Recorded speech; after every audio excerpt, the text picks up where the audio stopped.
The United Nations General Assembly is basically 193 countries gathered together. They meet continually all year, but this time of year is basically a summit meeting of their top leaders or senior representatives that they send. It is still the preeminent place for diplomacy and the biggest single place where it happens. Trump is the newest thing. This will be the first time that President Trump is in a venue with representatives of so many other countries. It's the most prominent place for diplomacy in the world. He's certainly, socialized with other leaders, but never on a scale like this.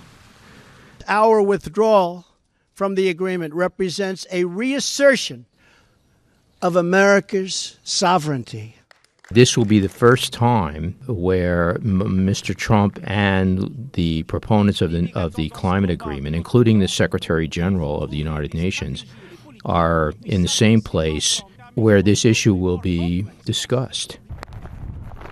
It also comes against the backdrop of these extreme weather events that we've seen in Texas and Florida and the Caribbean that some have linked to climate change.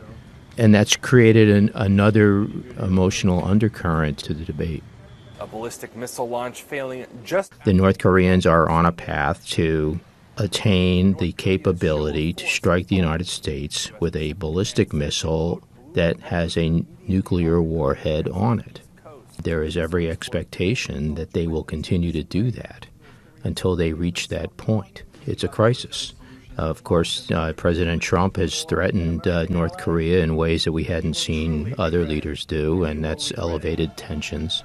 It's probably the most serious thing from a conflict point of view that's confronting the United Nations this year at the General Assembly. We're absolutely reducing funding to the UN and to the various foreign aid programs, including those run by the UN and other agencies.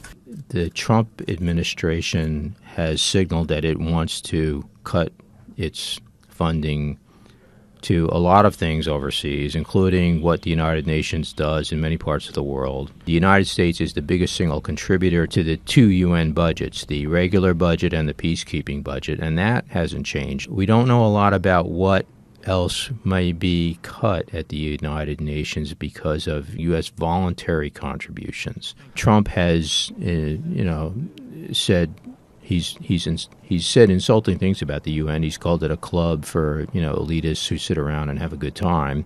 But at the same time, he's shown a lot of respect for the UN. Clearly, he wants to make a good impression at the UN. That's interesting. We want to see what he says and does and how other leaders respond to that. So that, to me, is one reason why this General Assembly will stand out, because of Mr. Trump.